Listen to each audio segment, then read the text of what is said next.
and welcome to We're Not Wizards. My name's Richard. I will be your host for this evening.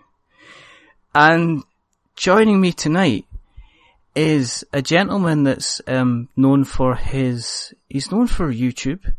He's known for his very relaxed attitude. He's known for his playthroughs. He's known for his wife, Jen.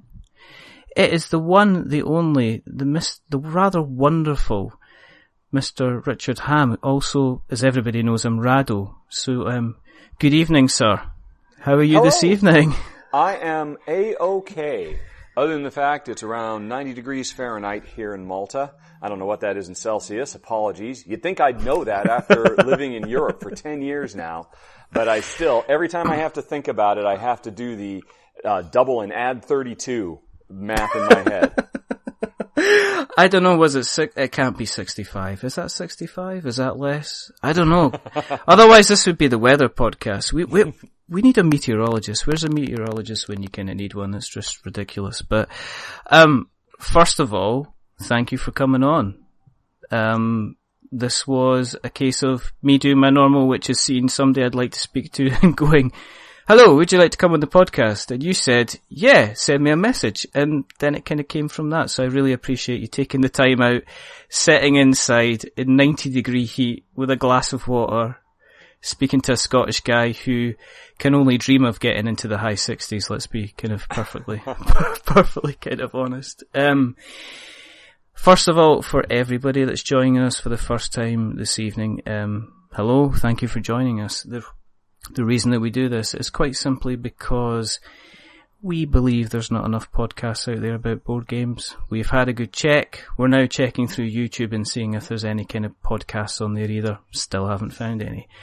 And the other reason that we do this is, I wanted to speak to Rahdo. I mean, to be perfectly honest, so I asked him and he said yes, so we're having him on this evening.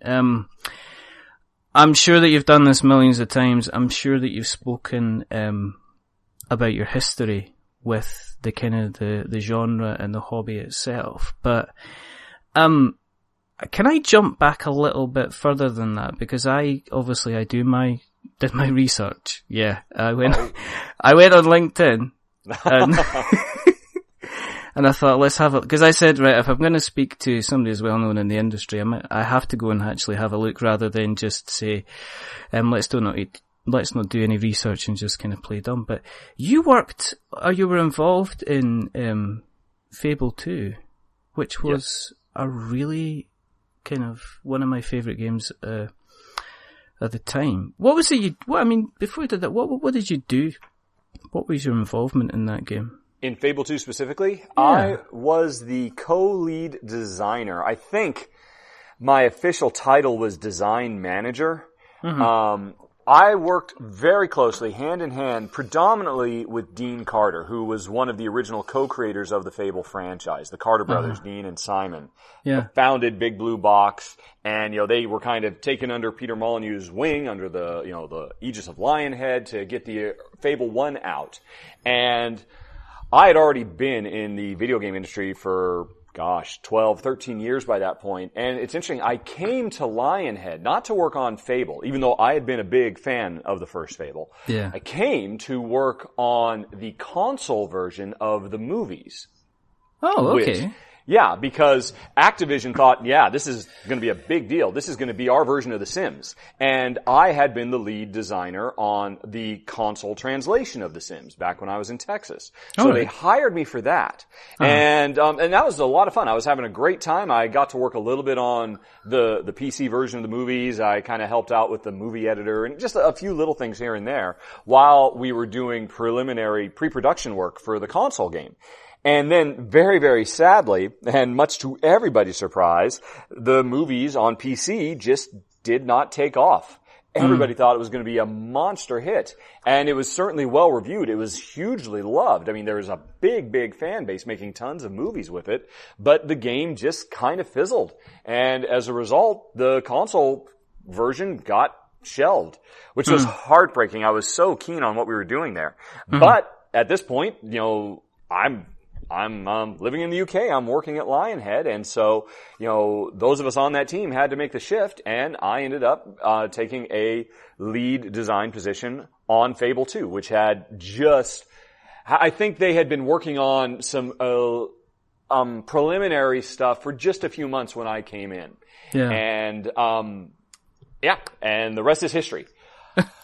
What was I responsible for? One, I was responsible for managing the entire design team, which was the biggest team I had ever taken on. I think we had 5 full-time level designers. We probably had 10 or 15 scripters, which are basically like designers/programmers, and our level designers are like designers/artists. And so I had a lot of managerial responsibilities, and a big part of my focus was trying to help Dean run interference between Peter Molyneux and the team as a whole. Because Peter, I will say to my dying breath, is a warm, wonderful person. I know he gets a lot of flack, and there's a lot of bad blood out there for him, but and I'll be honest, I mean, the man drove me absolutely insane. But he's sometimes he's just a kid in a candy store, and you just can't help himself. But he's also a brilliant, instinctive designer. And while I think he's very much out of touch with modern design philosophy and requirement, because he came up working on Populous and the original Black and White at a time when it was just a small group of people, just a few coders, everybody did everything. And he always kind of brought that attitude to modern AAA console development, where you've got a team of 200 people, and it's like, it's steering an ocean liner. It's not, trying to, steer a dinghy or something like that. I mean, it's a big enterprise, and you can't just shift on a dime. Yeah. So a big part of my job was looking for what his instinct led him to. Like, Peter was the reason the dog was in the game. When, we had already been working on the game, he was finishing up, movies. He was finishing up Black and White 2. He was only tangentially aware of what we were doing with Fable 2. And then eventually when those were done, and, the Eye of Sauron descended on us, he showed up, and I mean that in a loving way. But, it feels that way. It was like, okay, well, we're off in the shadows. Nobody knows what's going on. We can do what we want. Oh, Peter's in the building now. And the first thing he said is, we're gonna have a dog in this game. Did he just walk past and do that, and just like, did he go, we're gonna have a dog?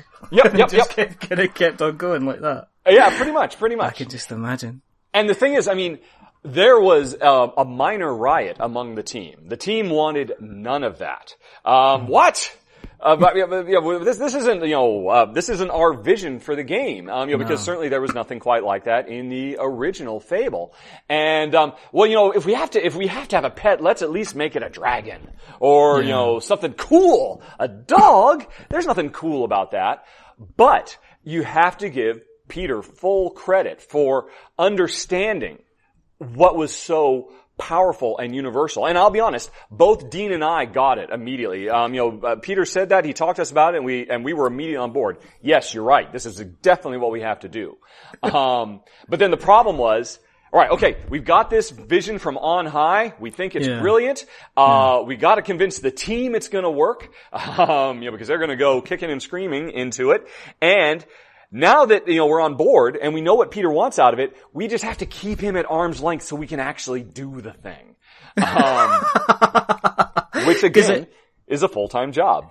Was he like, one of the things you used to hear about George Lucas, or you always see in the kind of the creation, how, the kind of the creation videos of any Star Wars is, it's like everybody presents kind of like what they want Jabba to look like, and then George kind of went round and went, I like him. And then everybody, everybody went, all right, he's famous designer now. I mean, was it the kind of the opposite, that you'd have him running in with like 50 million ideas and you had to kind of like say, no, we can't have a camel, we can do this, but we can't do that? Was he kind of like, because he struck me was kind of, it was a mind that was aflame with ideas, and 50 of them you would just go, you're going to have to sit down. But then you come out with one and you go, oh, actually, this is really, really good. No, I wouldn't say that was the case with him. The reality is he came in with a small list of demands, because he's very, I don't think it's fair to say he's very market focused, although that's the end result. He's very, player experience focused. He's very, very cognizant of, trying to do something that's new and different and that will be immediately compelling and compulsive. And he's also a brilliant salesman. He's driven by what he knows he can get people excited about as much as anything else.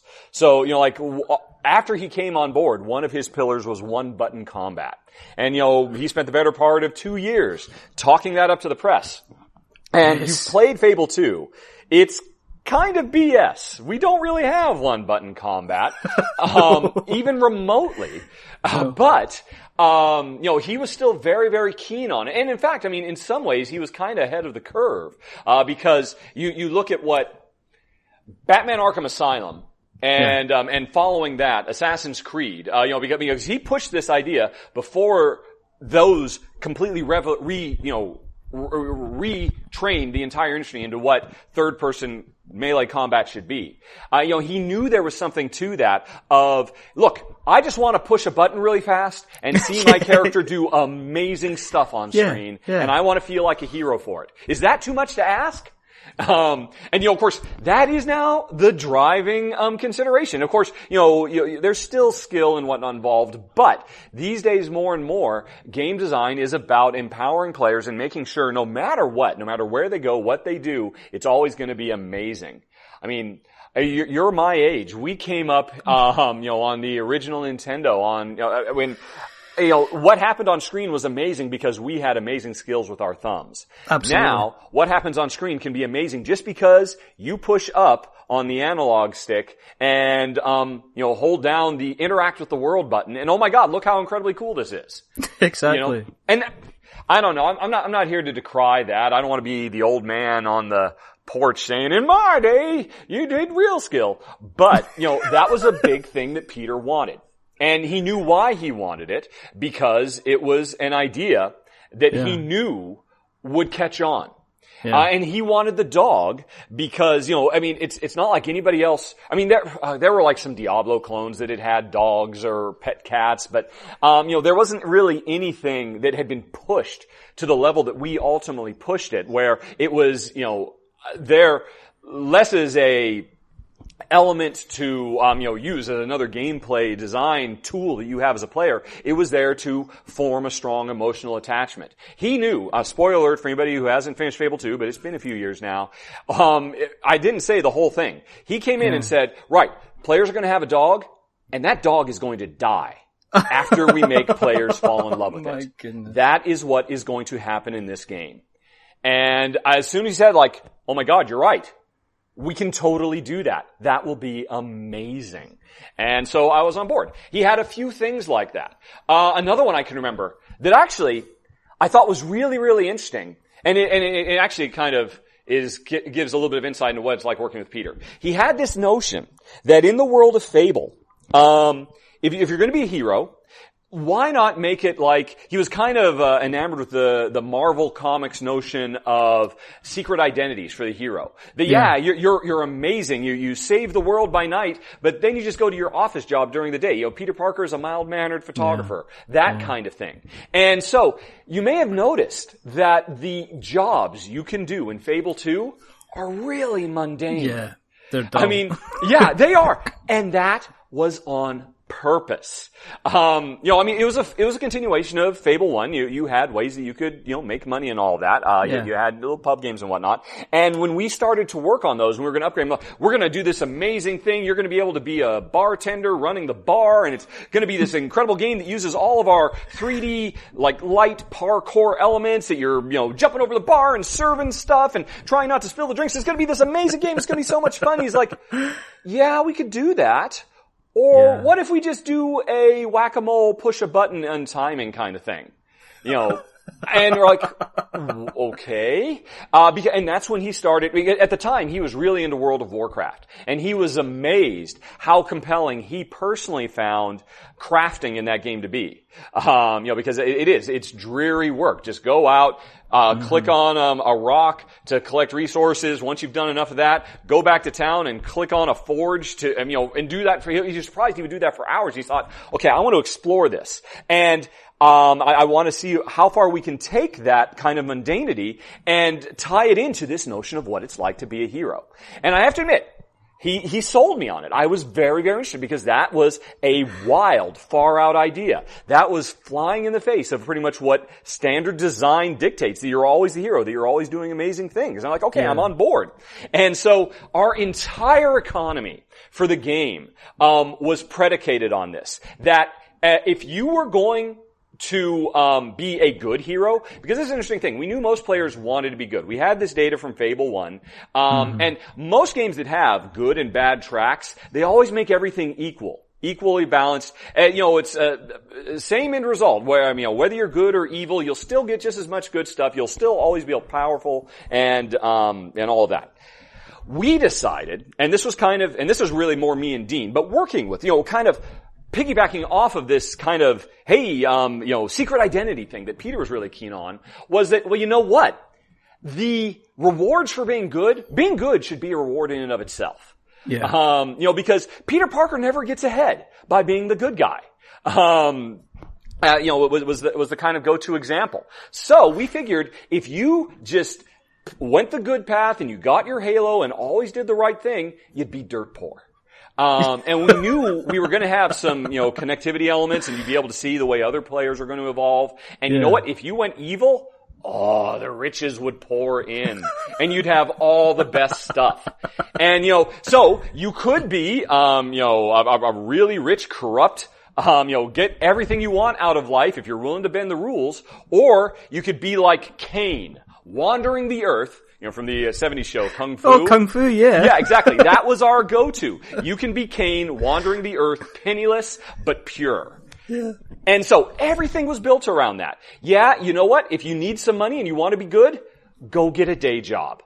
Go chop wood, go serve bar, and you know what? It's gonna be as mundane as your real life job. And these were all really cool ideas. So I was on board. We had the, pub games where you could gamble. And so if you made some money and gambled, everything was tweaked for that. The amount of money you make. And late into development, Peter's actually playing. We're in beta. We're a few months out from shipping. Peter's really playing it like a player for the first time. And he's saying, hey, how come every time I open a treasure chest, I only get like 3 or 4 gold? And all I find is rusty daggers everywhere. This isn't good. I don't feel like a hero. I was like, yeah, Peter, this was the whole thing we've been working on for 2 years. You need to go evil if you want to get all the cool stuff. You keep being good. And we're doing that. And he's like, yeah, you know what? I don't like this. Quadruple the amount of treasure in every treasure chest in the game. Just like that. It was like, this destroys everything. And so there's this really weird element. If you go and play the pub games now, the payout for them is terrible. It's awful. It's a waste of time because we, this universal change was a flip of a switch because, all the chests had like kind of,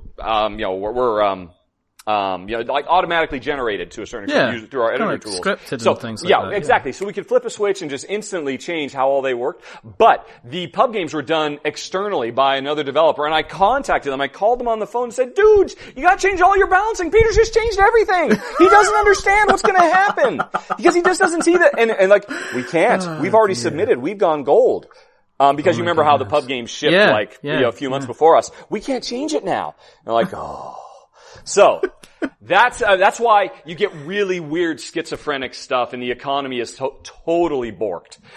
Totally insane. I mean, there are so many knock-ons because of that. Because we knew most players were never going to be very rich. And they weren't going to have a lot in the way of potions or items and stuff like that. We knew that's the way it was going to be. Because you may have noticed our interface was not the best. It's not a good idea to have just one programmer working on interface for the majority. He was great, but he was pushed to the limit. And so our interface wasn't that great, but we knew it's okay because players are going to be dirt poor. They're not going to use the interface that much. But then in the 11th hour, oh no, suddenly players are rich. If they rent a house, they're making money like crazy. And so now players can buy 1 billion potions, and it's a royal pain in the butt to actually drink all these things. So there were like all these weird knock-ons. And it was all just from this one little thing that happened. So that's kind of an example. And, if you want the whole thing to be about Peter, I could give you plenty more. But that's just like it's your night. I think what we're doing is we're sharing here and we're getting a lot out. And I think there's a bit of cleansing going on. I mean, moving on a little bit from... Okay. Do you miss those days, though? Do you miss the kind of having... Would you prefer to have like a design document and know this is going to happen rather than have the kind of the happy jester kind of running in and not meaning to... No, that's not the nicest thing to say, but having Peter kind of running in and saying, right, everything is now blue, go! And then he walks, walks off. No, Peter, he broke me. I've worked with him directly as close as anybody ever has in anybody's professional career. I went out to dinner with him. I was a guest at his wedding. I've worked really, really close, as did Dean.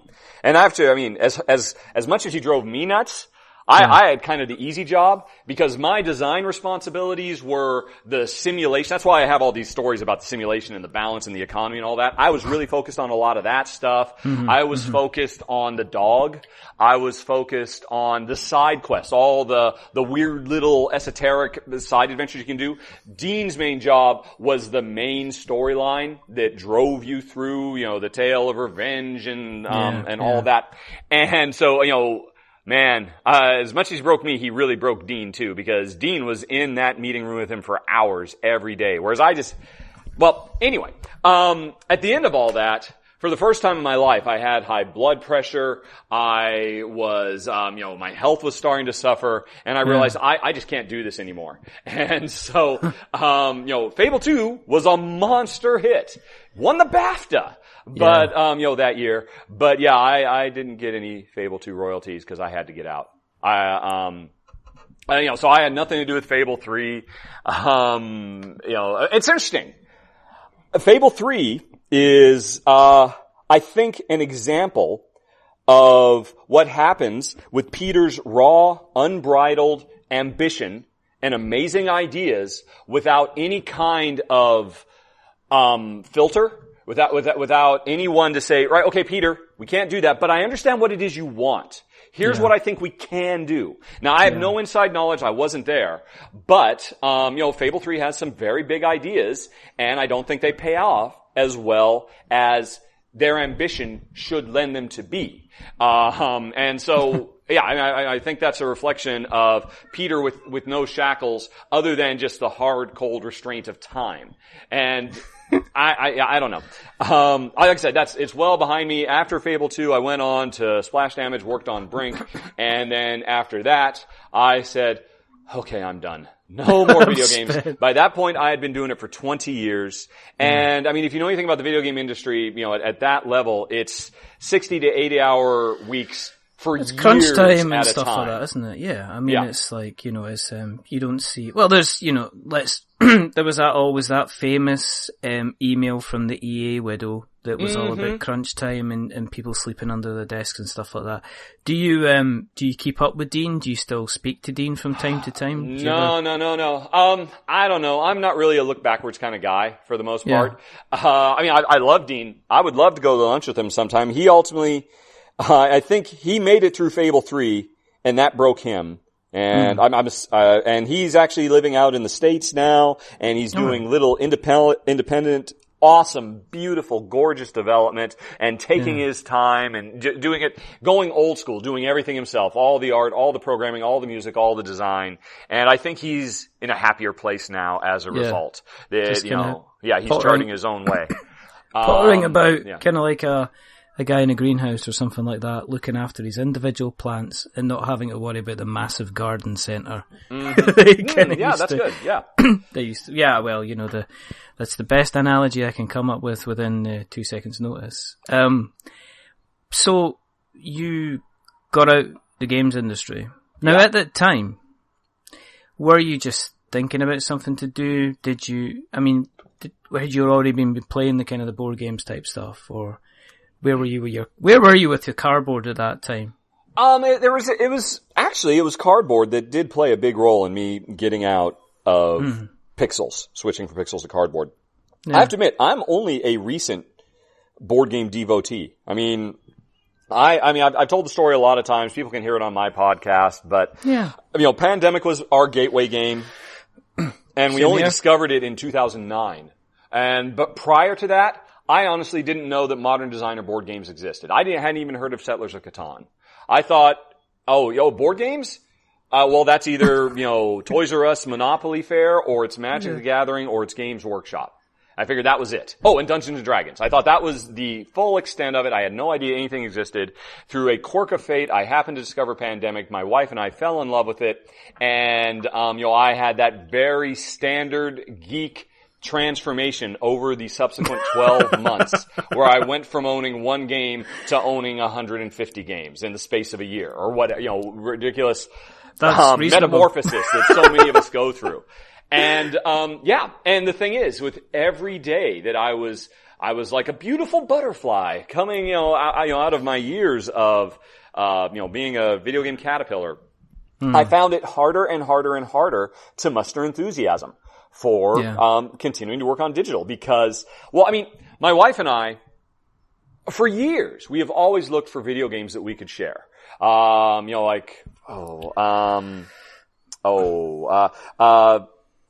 can't think of any off the top of my head because I just don't think about video games anymore, but we were always looking for them. There's always been like the GeoQuest ones, there's always been like Puyo Puyo. They always seem to come down to a couple of things. You've got like puzzle games, or you've got things like Bust a Move, which was, I used to play. They always seem to be very, very simple puzzle games.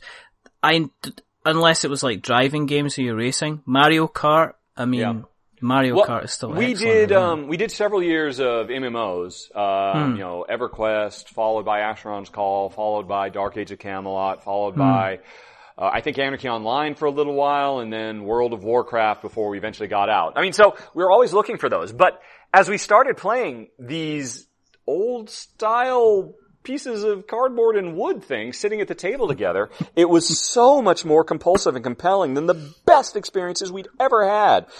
Because we weren't sitting on a couch, both of us looking at a screen, we were sitting opposite each other at a table looking at each other.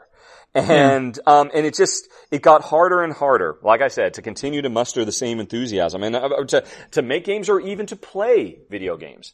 And, Brink came out. I was incredibly proud of that. I still think it's the best game I've ever worked on. And we were following that up with a game that was basically set in the Marvel universe, the Marvel comic book universe.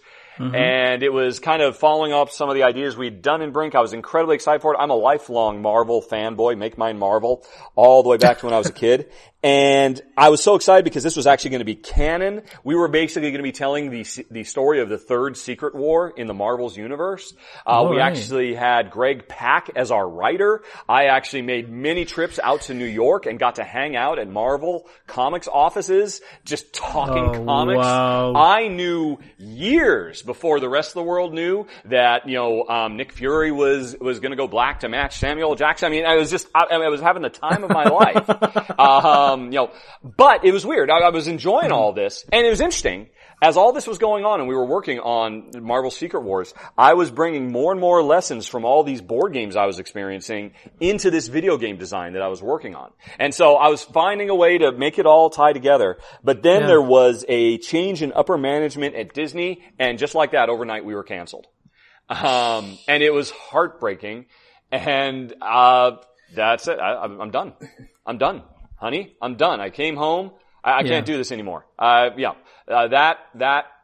was the end. And so we started talking about, well, okay, I I have to make an exit. I have to do something else. And, so I told them it's Flash, and we worked out an exit strategy for me, and I didn't leave until they got something else lined up. I helped them line up that, ultimately the multiplayer for the, Batman Arkham game that they did, and got all that going, and then I retired. I quit. Because one of the best things you can do in life is work for the video game industry for 20 years and make a string of hugely successful video games. It turns out you can make a lot of money doing that. And if you have an incredibly smart, savvy, thrifty wife who invests very well instead of just frittering it all away like most of my coworkers would always do whenever they made enough money, we got to buy a fancy sports car or what have you. Or John Carmack deciding to become an astronaut or whatever. We just squirreled it all away and we decided, hey, you know what? I'm in my mid-40s now. I can retire. And then what am I going to do? And so I'm sitting around at home and somebody on Boardgame Geeks is asking Joel Eddy, Drive Through Review, hey, Joel, could you do a video for Helvetia? Because nobody's done a video for it. And Joel said, well, if I had a copy, I could, but I don't. And I said, I've got a copy. I'll make one. And so I just got out my iPhone 4 and filmed a run through and posted it. And people liked it. So I did another one and another one and another one. And it very quickly became a kind of retiree pastime. Because, I'll be honest, Jen had always been worried about, if you retire so early, you're going to drive me insane. For the vast majority of our married life, you have been an MIA guy. I mean, my record is not leaving the office for 4 days straight. Sleeping on the floor and just not making a home because Jen was a video game widow for so many years. And so she thought if I'm just sitting at home with nothing to do and putting around and getting underfoot, it'll drive her nuts. So I started filming run-throughs and they proved to be very popular. And as a result of that, here we are talking now. But your style is kind of, there's the YouTube culture. There's the video game YouTube culture and the kind of the reaction videos and, hey, what's up here? We're going to be talking about Five Nights at Freddy's 18 tonight kind of thing and people just that kind of thing. But then watching a video with you, and I'm going to press probably the anti-gush button very soon. It's a very relaxed affair. And it's kind of, there's not like a massive amount of horrific production that you're tempted to do as things go. It's kind of gentle. It is almost like, do you know what we're doing tonight? Well, we're going to go down, let's go around Rahdo's house. Let's see what he's playing. He's just going to take us through the rules. And that's kind of it. Was that the aim? Is it just evolved naturally? Well, no, when I sat down and I did a video, I had to think of, how am I going to do this? And I could have just done the Scott Nicholson formula that Tom Vassell has, now turned into an industry, and it's pretty much what everybody does. Yeah. Talking head intro, brief summation of the rules while showing game components, closing thoughts. I could have done that, but I have to admit, I like Tom, and I think he's a very valuable asset in the industry, but those videos never do it for me. They never actually give me that sense of what the game is to play. And again, I come from the video game industry, and at that time, this was a few years ago, the video game Let's Play movement was just starting out. It was just starting to explode. PewDiePie didn't exist at the time, or maybe he did, but nobody had heard of him yet. And I was, okay, well, there's these really cool things that are happening with video games. Why isn't anybody doing this for board games? Okay, I'll just do that. Yeah. How hard could that be? Working in the video game industry for 20 years as a lead designer had trained me very well to be able to think fast on my feet and talk and talk and talk and make sure I'm the last guy talking in the room because that's how you win. That's how you see your vision forward, by convincing everybody that you know what you're doing and they're following the right horse. So, that's how I decided to do it. At the time, like I said, I think Rodney Smith had been going for a few months before me, or maybe a half a year, and I just hadn't seen him. And if I had, maybe I thought, that's the other guy's doing it. Okay, I'm not going to do it then. But I just hadn't seen that, and so I just did what I knew. And I also did what I thought I personally would want to see. I think, the fact, there's two things about the way I film, which is to say, uncut, total stream of consciousness, Raw, unedited, totally gonzo. There's two elements to that. One is, it means I don't have to spend hour upon hour editing stuff together. Now, at the time, that was because, in all honesty, the computer I owned was a little Samsung NC10 netbook, which fundamentally was not capable of editing video from my iPhone. I actually tried editing with my iPhone. With the iMovie on the iPhone, it was awful. So I knew, okay, I just can't edit this stuff. At the time, I didn't know YouTube had a built-in editor. But I also knew I didn't want to. I know how much work it is to edit. I've worked with really incredibly talented editors, in the video game industry. But, also, Let's Play videos aren't edited. There's an immediacy. There's a connection between the audience and the presenter when you know that anything could happen at any time. Nothing's scripted. Nothing's prepared. When I sit down and I'm filming a run-through, I'm experiencing that game for the first time the same as you. And I think, like I said, that creates an excitement, an energy, a momentum that would be lost if I edited everything incredibly carefully. Because, there are other guys doing run-throughs who do much more professional presentation than I would ever do. And, and a lot of people love them. But I do think one of the keys to my success is, the fact that I can think on my feet and I can talk I have to remind myself to stop talking. And to be polite and let you ask some questions, because I'll just go for another 20 minutes and just as a do you know what? The people that have listened to the other 87 so episodes of We're Not Wizards will be perfectly happy that I am shutting my mouth and giving you the chance to, it's like, we don't have to wait for episode 100 or anything like that. Richard is officially shutting up and I'm just letting Rahdo talk. I agree with you totally, because there's a relaxed pace, and also there's not a fear there's a fear when you're making content to over edit, to when you don't get something right. The worst thing you can try and do is, the worst thing I can ever do is anytime I record a little intro before the beginning of a podcast to say, there was an audio issue or something like that. I end up recording that probably about 27 or 28 times because I play it back immediately and say, no, that sounds rubbish, or no, you're trying to be funny, or don't be funny, just be normal, or don't sigh, or you're breathing too heavy, or you're recording through the wrong mic, or this just sounds rubbish, or why are you doing this in the first place? The audio's okay. But with yourself, you make errors or mistakes, or you jump back on yourself, and you just seem to be quite kind of relaxed, and I kind of feel like I'm sitting next to you, and kind of like you're going through, as I say, you're kind of explaining the rules, and then it suits my kind of learning style, because I'm not the biggest brained individual in the world, and I like Rodney's stuff a lot, but I find that sometimes because it's not, how to put this, because he's very sharp and on the point in cuts and stuff like that. You could not get more polished.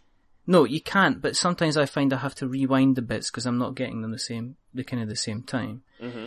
The stuff that resonates with me with your stuff, and I'm going to have to press this anti-gush button really soon, is that it's a very relaxed pace, and it kind of suits my learning style, and I just kind of, I watched Epic Resort, the stuff that you did with Epic Resort. I watched the stuff that you did with Dungeon Lords, which was hilarious. Well, it wasn't hilarious. There was a point where you knocked all the stuff off the back of the table, and you're just like going, oh, we're just gonna, I'll get that later, that's fine. But it was I think the funniest thing about that was the comments. You kind of have these people that I think they've maybe watched a video of yours for the first time, and they're always going like, that's red, it should be yellow kind of thing. And it's like, I mean, let's face it, the comments that you get, you don't seem to get really kind of really kind of spiky, nasty, salty ones. I do. On the ones I've seen. That's because you don't see the other ones. Yeah. Because I have control over that and I just delete them. It used to be, for the longest time, I would actually, perhaps foolishly, try to engage them because, hey, that's a human being on the other side of that keyboard.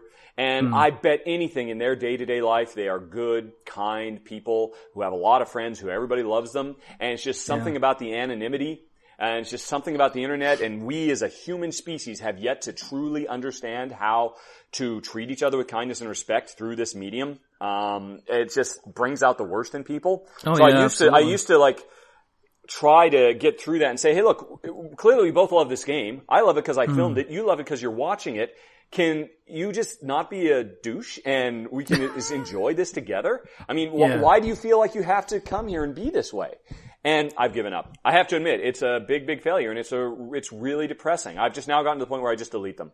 I just delete them and ban them and just make them go away because I've just learned it's a fool. I was Don Quixote, chasing windmills. It just didn't work.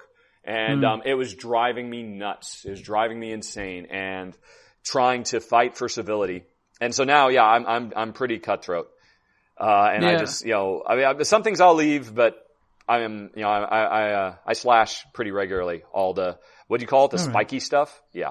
Yeah, the salty stuff, basically the salty stuff. There's some people that like they like to comment and watch the world burn sometimes, but it's kind of, and as I say, it's kind of strange when you kind of overlap into a kind of like a YouTube community because people are willing to throw kind of stuff left, right and centre and it's like, well, come on, I spent kind of hours doing this. I think I mentioned it on another episode recently about we are kind of growing in a bit of popularity and up until now the community's been kind of really, really supportive and it's a case of, well, how do you deal with that first person just turning around saying, I listen to your show and it's rubbish kind of thing, that kind of thing. But you just no tolerance. Get rid of them. Yeah, like I said, it's kind of gotten to that point.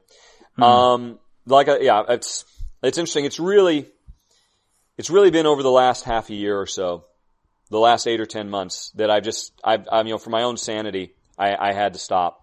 Cause it wasn't just this. I mean, I used to be on forums prior to November of last year trying to talk to Bernier busters and just to get through to them and it's just, and try to open a dialogue and reach across and, build bridges and I would spend hours at that and, and it just got me nowhere. So I just, there were several forums I'm deleting my account.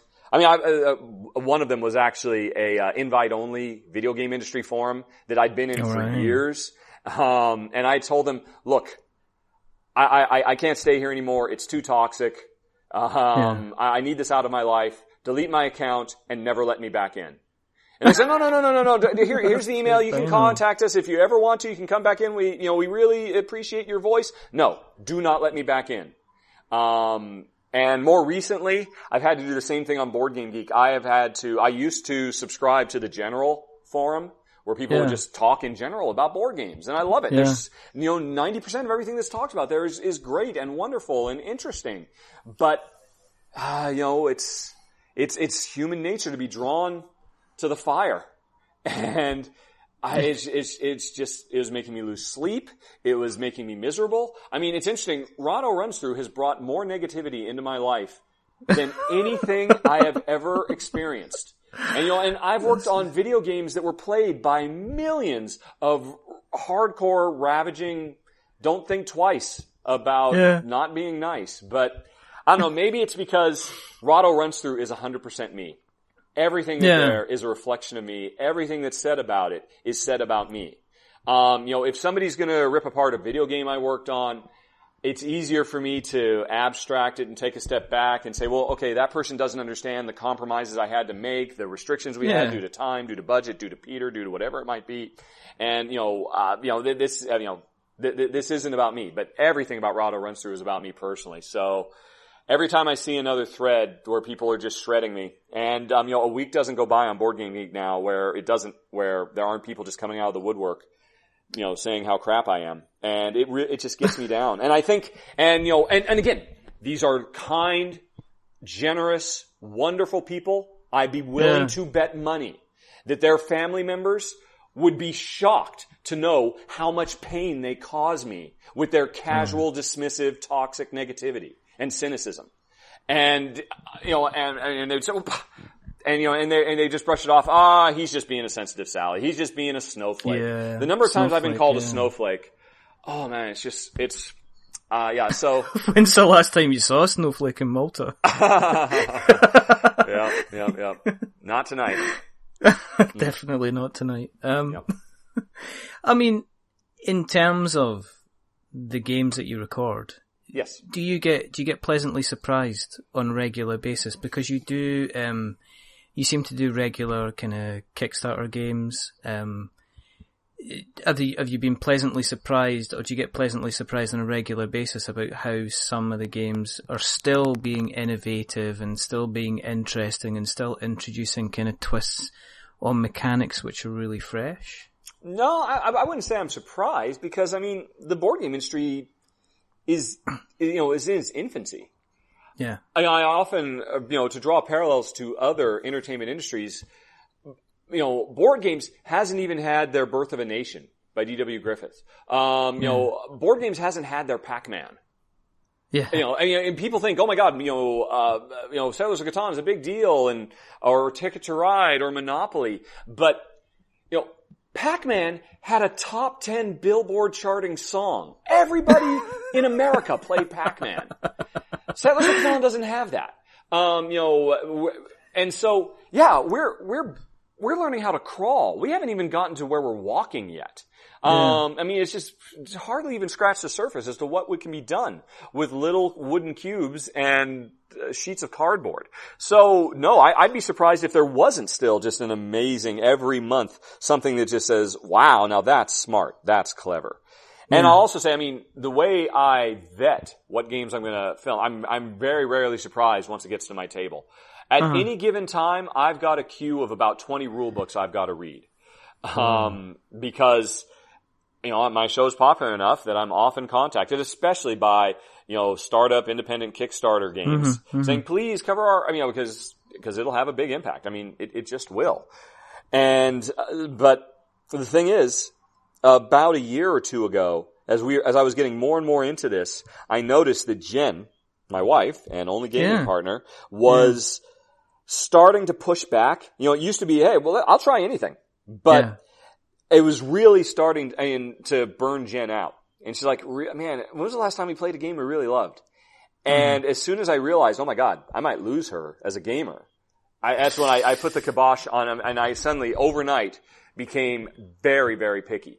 And so if you want me to run through your game, first thing I say is email me the rules. And it'll go in a queue of about 20 rules. It'll take me a week or two before I get to it. But I have read, at this point, literally, this is not an exaggeration, thousands of board game manuals. And I've gotten to where I'm pretty good at being able to suss out what the game is going to feel like without ever having to put it on the table. And so I say no to the vast majority of people who ask. Not because the game's necessarily bad, although a lot of the times it's because it's really, really bad. But because that aside, because I know that we won't have fun playing it. And if that's the case, then I don't want it through the front door. And that said, as hard as I do vet, I still do occasionally make mistakes. But I try really, really hard at that. And so because of that, because I do this, I hate to say it for lack of a better term, extreme vetting, I'm generally not surprised. I generally know what's cool and interesting and unique and exciting about the game. If it didn't have something cool, unique, and interesting, I would have said no. Yeah. Have you ever kind of turned a game down and then everybody starts kind of ranting and raving about it and you're kind of like, I didn't see kind of why that was going to be, or I can't see why that's going to be exciting? Yes, once. Coincidentally. It was just this year. Clans of Caledonia. The designer for that actually contacted me, 8-9 months ago. He was really on the ball, way ahead of his campaign launching. Oh, yeah. And, and he got tons of prototypes, really shipping quality prototypes to a lot of reviewers. And, I was at the top of his list. He really wanted me to cover it, and he was confident I was going to like it. And I read the rule book, and I said, yeah, I get it. This is a Terra Mystica I would probably enjoy. Yeah. But but there's nothing, It's interesting what we were just talking about. There's nothing in Clans of Caledonia that says, wow, look how clever that is. Yeah. You know, at the same time I was reading that, I was also reading about Ohm, which is a Euro that has this very, very cool action selection mechanism that's like this little grid where there's a 3x3, and when you take a tile you've got in your hand and you slide it in, and that means you do that action plus the other two, and then you pick up the other action that you'll do later. And that's just such a cool little clever Rubik's Cube of a system that drives the entire game. I was so in love with that. And I'm like, I'm excited for that because Essen's coming up, and then here's this Clans of Caledonia. Yeah, I can read this. This is clearly going to be solid. I get it. It'll work. But there's nothing that makes you say, wow. And so I said, look, I'm sorry. I'm just going to have to say no. And I told him why. And all the credit to him in the world. He was really cool about it. I said, I'm sorry to hear that. But, you know, heck, maybe you'll be interested when it finally hits retail. Yeah. And then it hit Kickstarter, I think, in April of this year. You know, March or April. Yeah. And everybody was raving about it. And everybody. And I just was kicking myself. I could have filmed that. And I didn't. And I guess I was an idiot. And so actually he sent me a copy. I just put a video up for it just this week actually. And I'm kind of repeating what I said in the final thoughts there. I'm spoiling the final thoughts. and it's true. There's nothing cool or fresh or, you know, innovative or outside the box or makes you say, wow, that's clever. But it's just so perfect. It just purrs. It just sings. It just works so well. So I was surprised.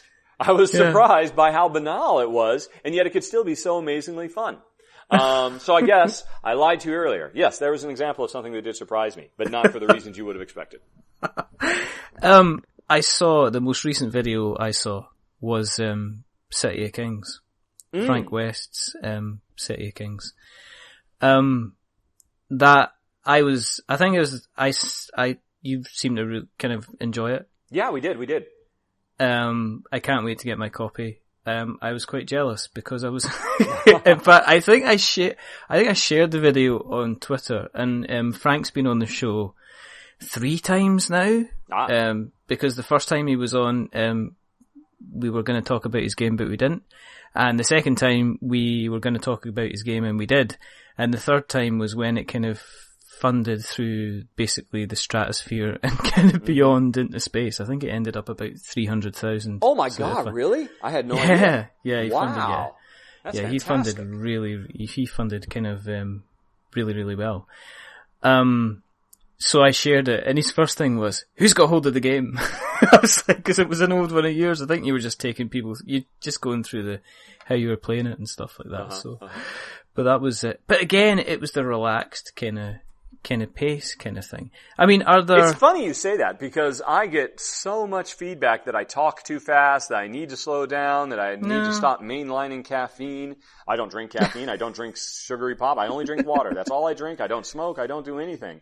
But that so it's interesting. You are the first person I can think of that's ever said, wow, you're really chill, man.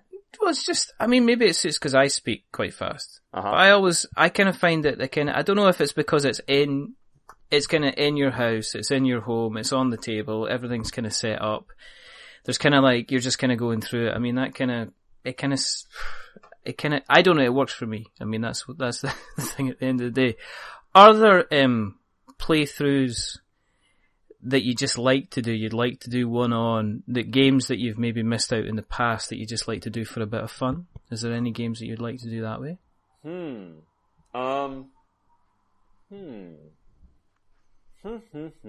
you go.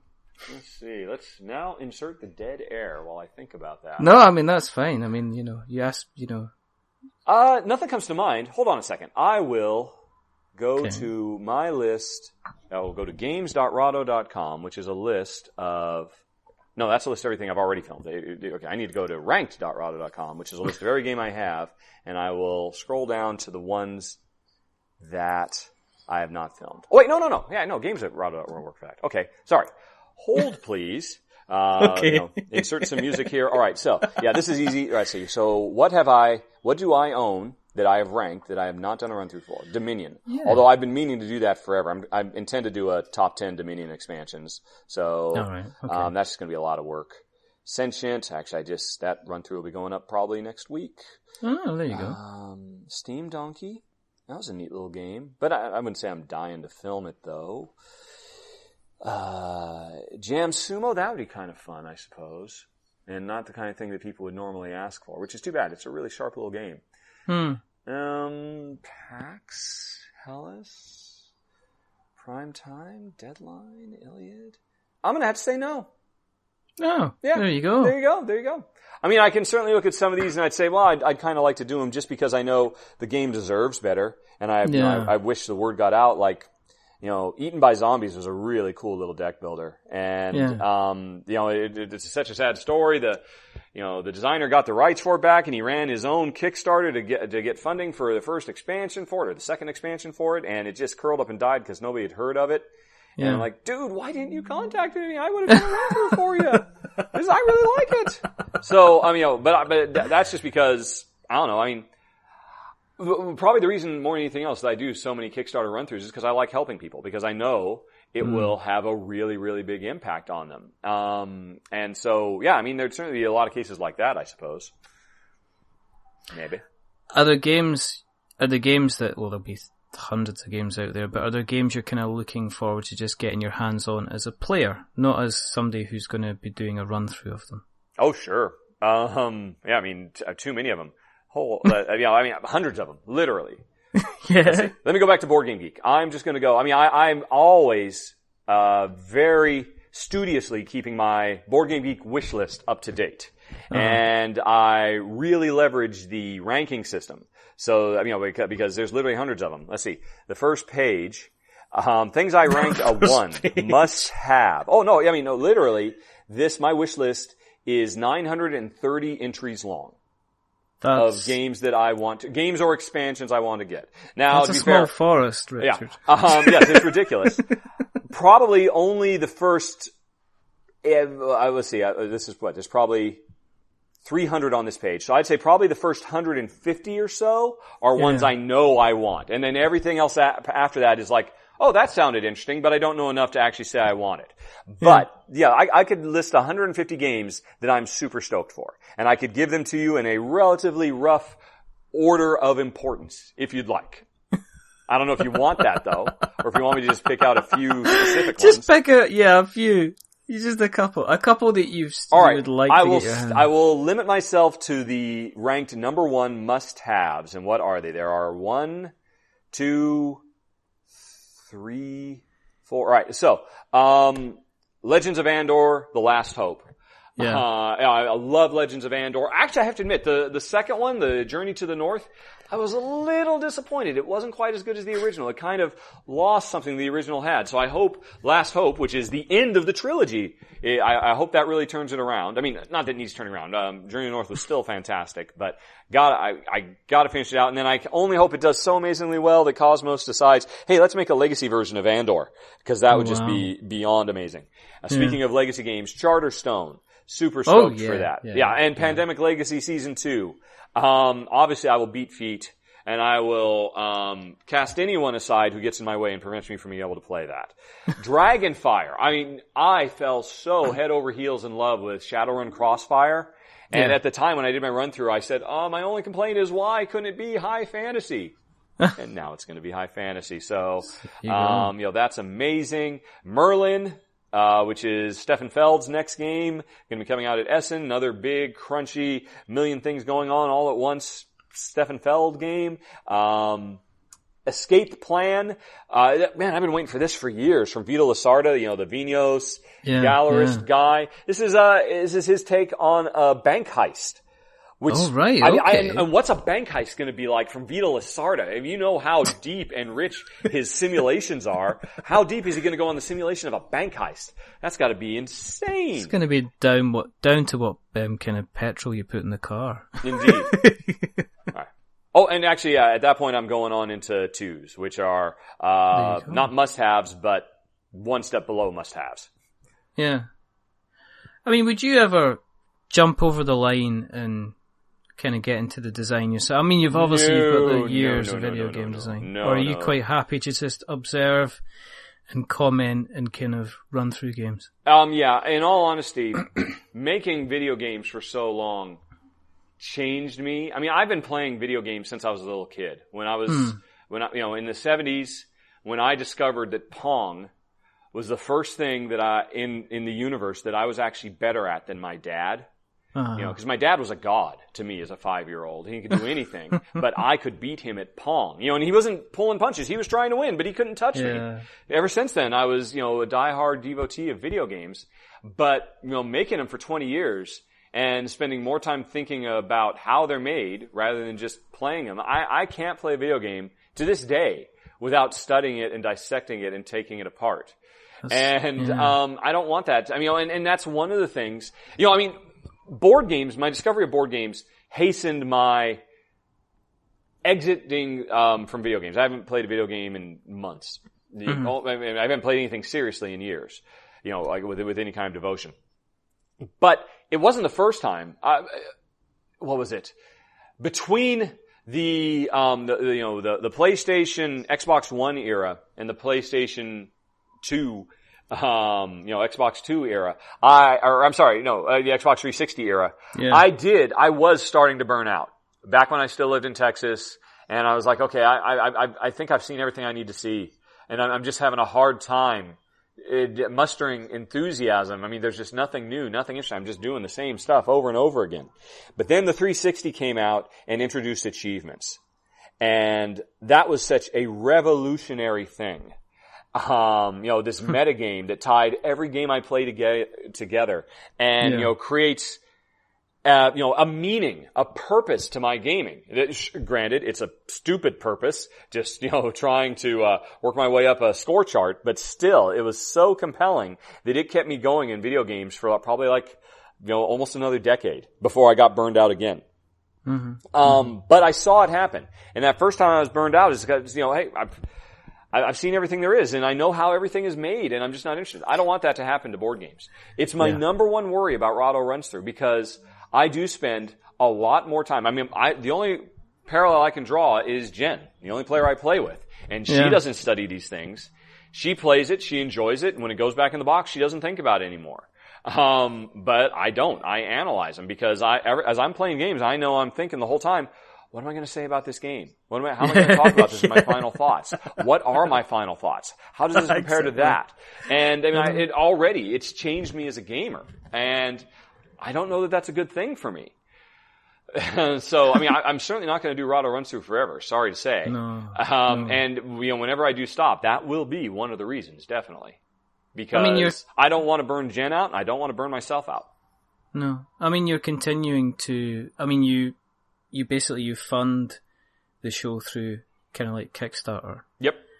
And that's done, it does well. It does really, really well. It doesn't do as well as it looks. I know everybody says, look, Rahdo just took home $50K. That's pretty good for playing video or playing board games. But, I don't see $50K out of that. There's taxes, there's fees, there's Paolo. Paolo ain't cheap. To do all those, and he's worth every penny. I don't mean to, he's absolutely amazing. That guy. It's interesting. Paulo, he was just a big fan of my show.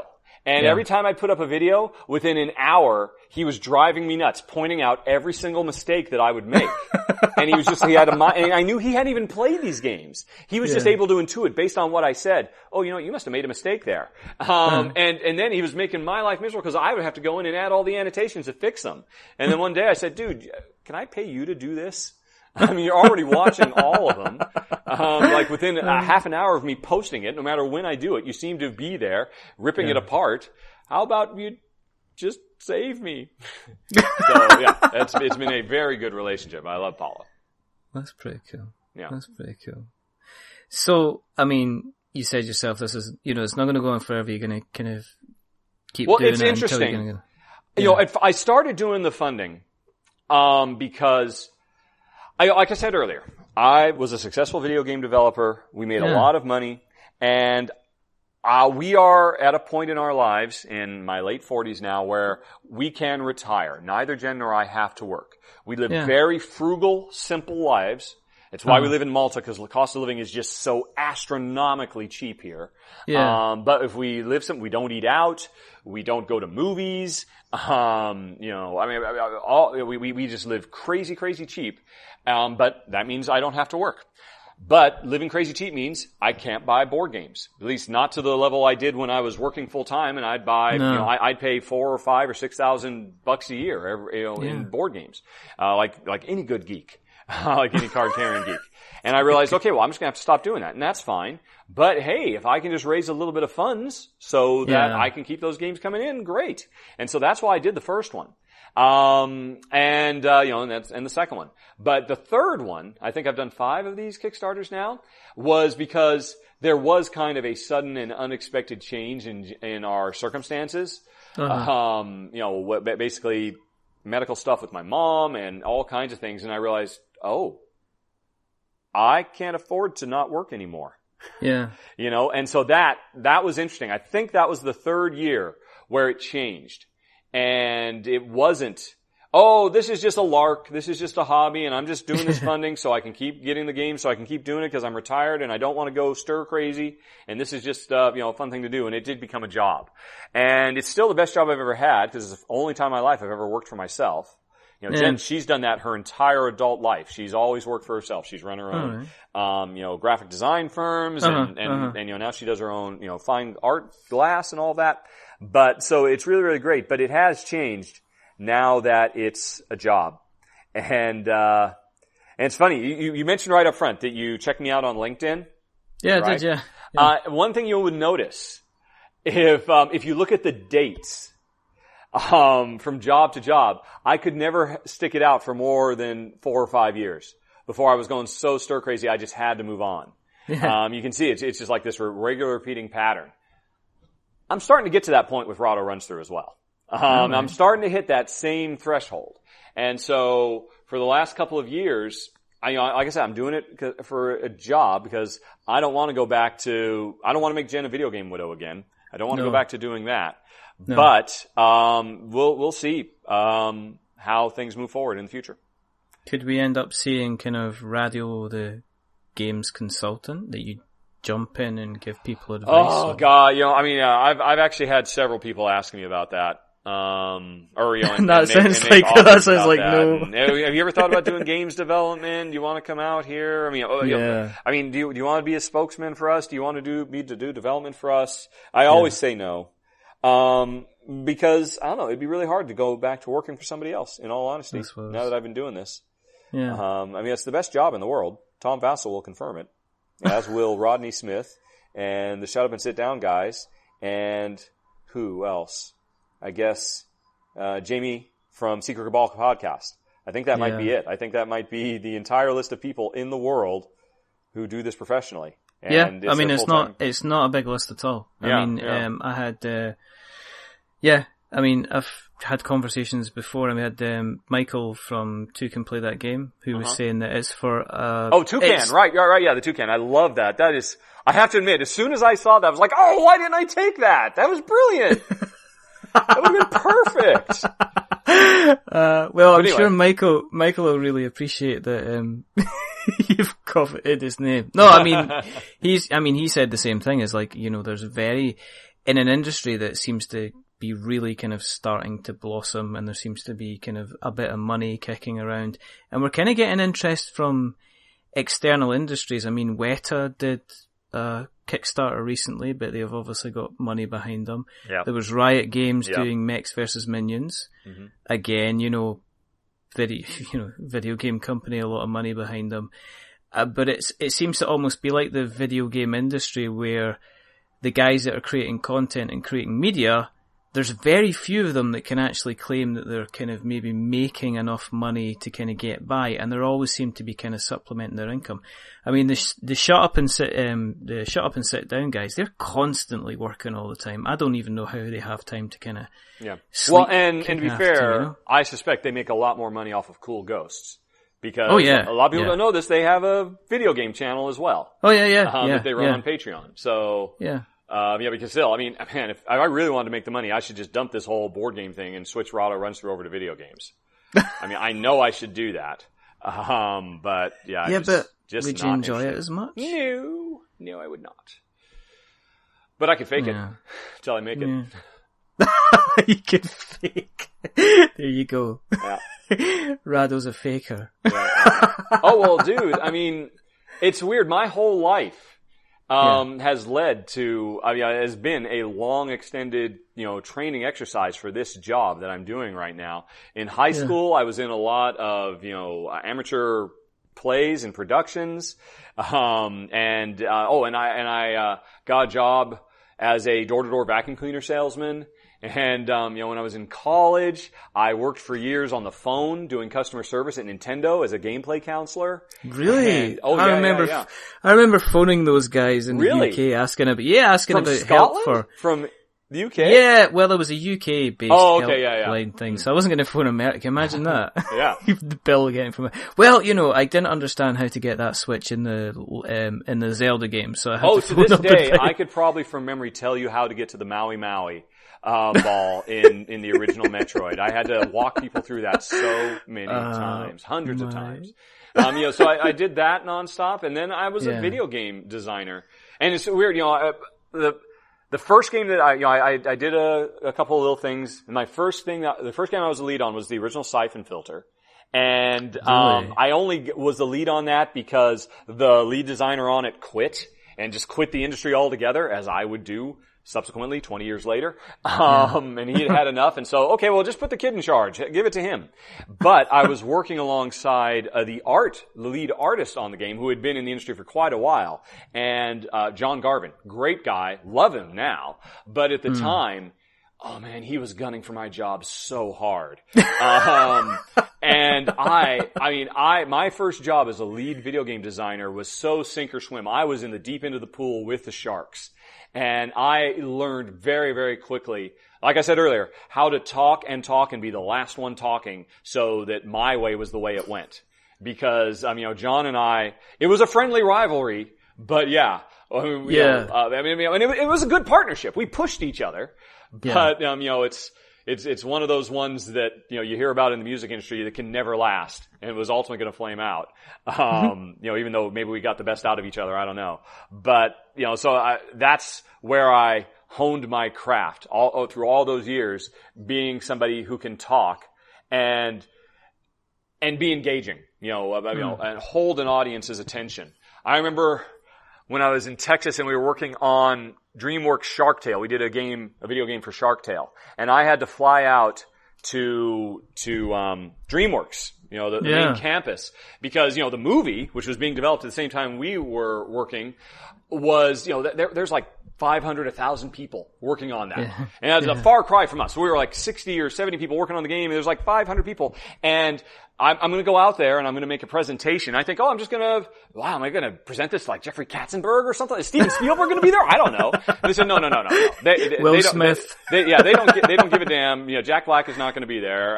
You're not going to meet Bobby De Niro. Sorry. You're going to make a presentation of the game to the entire production crew of the entire movie. Oh my goodness. Step over here. Here's our auditorium completely filled with upwards of 1,000 people working on this. And, by the way, we're kind of going through a rough patch. So, they could really use a boost in morale. So if you could really knock this out of the park, that'd be fantastic. What did you come? Did you come out to like Simply the Best by Tina Turner playing in the background? No. Woo! Come on, guys. No, that was absolutely insane. And, I did my best. I tried to be upbeat. But I did the same patter that you see me doing Rahdo Runs Through. I'm just very off the cuff, very natural, very, spur of the moment. And, doing a live demo, cause you never know if it's gonna crash or if, you're too busy talking and you get yourself killed, and can you make a joke out of that and you can get them to laugh. And I was told after the fact that actually it was a really good meeting, and everybody came out of there saying, wow, I feel better about the movie I'm working on now because it's gonna have such an awesome video game. Which was mind-blowing to me. So I've been doing this for a while now, basically, is what I'm saying. I'm a salesman at the end of the day. Well, that's my job as well. So there you go. You do the podcast. Yes. Was that was that something extra that you decided, well, I need to help kind of build up the brand? Or? No. It's really weird. It goes back to what I was talking about with the funding. Because those first few funding drives I did, where I was look, I'm not trying to make this a job. I don't want this to be a job. I'm just trying to make a little bit of cash so I can keep the games coming in, because I just want to be able to keep playing games if I'm retired. That's it. That's all I want to do. And the first one made $4,000, and I think the second one ultimately made 17. It was like such a huge, jump. But I didn't expect it was going to do that much, the following year. And the thing is, I set my target, and you gotta have stretch goals, right? And I'm like, okay, I don't necessarily want stretch goals, because I'm not trying to, bring in tons of cash. Because I don't want this to be a job. I'm fighting tooth and nail against this. And, but the money keeps coming in, and I feel like I have to retroactively come up with stretch goals to justify this cash. Because I was trying really hard not to take a salary. So, I'm like, okay, well, oh wow, geez. Alright, well, I guess I'll get better camera. Okay. All right. Okay. I guess I'll fly out to Gen Con and cover that. Okay. Oh, you brought in another 2,000. All right. I guess I'll do a podcast. And that's why I started doing a podcast. Solely to justify the cash that I had not prepared to make. That's fantastic. Yeah. But it's doing well. You're getting some, you're getting some decent reviews, some ratings on, iTunes. Am I? I have never looked. I have no idea.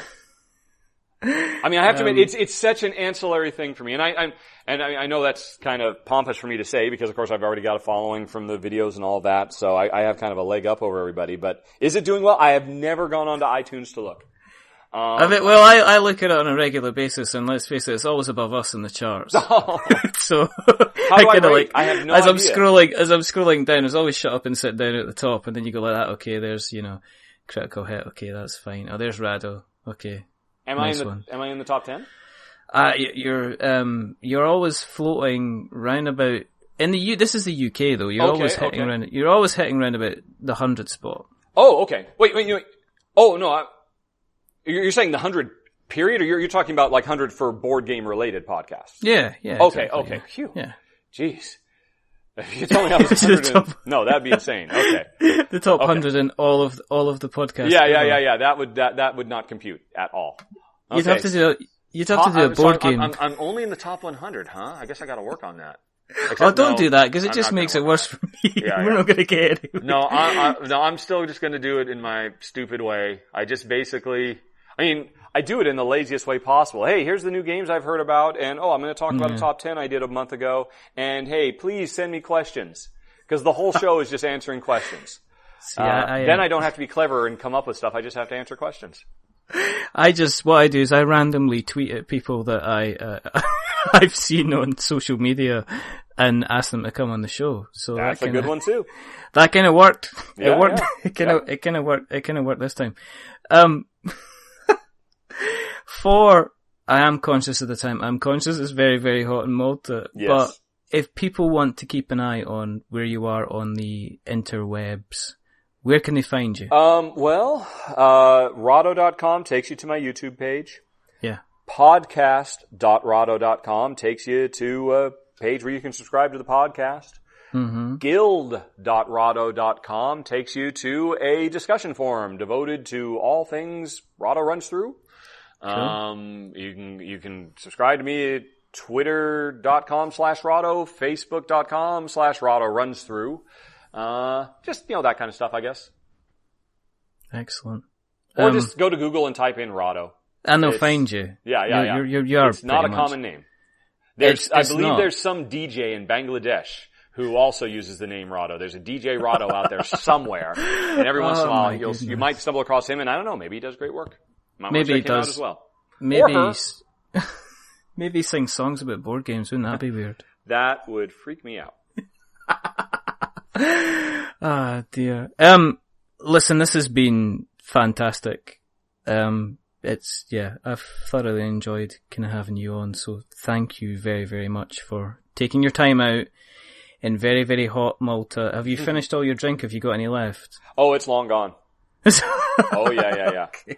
I'm counting the seconds, so you get off. Come on, we gotta wrap it up, buddy. Get a little parched. well, what we'll do is we'll take all those bits of information and we'll put them in the show notes so that we have notes to show.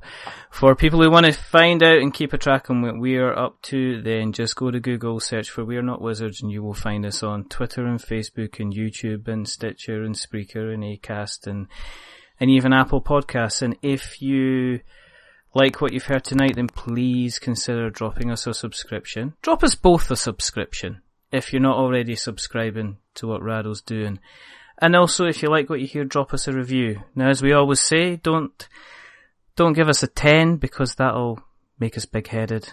Don't give us a 1 because that'll make us cry. Give us a 5 because that's in the middle and it's kind of average. And we are decidedly average. But someone who's not been average tonight is the absolutely fantastically entertaining Mr. Richard Ham, also better known as Rahdo. Again, thank you very, very much for coming on. It's been a blast. Now there's only 2 things left to do. The first thing is to remember that we are many things, but we're not wizards. Are we wizards? We are not wizards. There we go. And the second thing is to say goodbye. So it is a goodbye from Rahdo. Say goodbye, Rahdo. Bye-bye. And it's a goodbye from me. Remember, stay safe, roll 6s, and support your content creators because they're generally wonderful, interesting people who try to guide you down the cardboard road in the best way possible. But until the next time, goodbye.